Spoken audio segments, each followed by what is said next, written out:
নমস্কার, ঘটি বাঙালির গপ্পে আপনাদেরকে স্বাগত।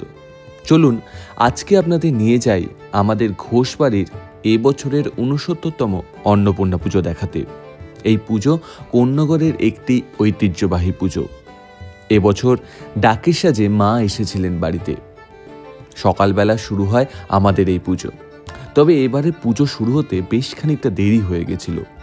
পুজো সব জোগাড় করে প্রায় 10টার কাছাকাছি হয়ে যায় পুজো শুরু হতে। প্রথা অনুযায়ী সকালবেলা পুজো সেরে আমরা যাই মা গঙ্গাকে নিমন্ত্রণ করতে।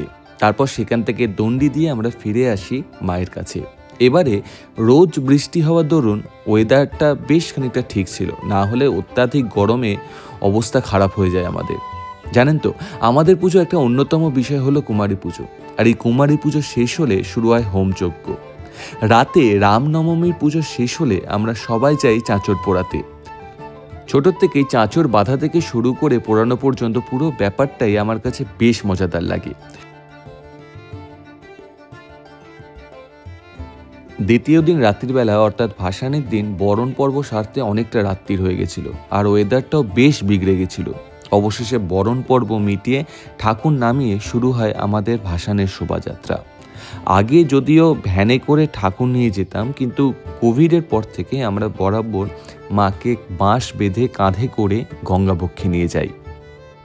মাকে কাঁধে করে নিয়ে যাওয়ার যে কি এক অদ্ভুত অনুভূতি আপনাদেরকে ভাষায় প্রকাশ করতে পারবো না। বছরের এই দুটো দিন আমরা পরিবারের সবাই যে যেখানেই থাকুক না কেন সবাই একত্রিত হয়ে প্রচণ্ড পরিমাণে মজা করি।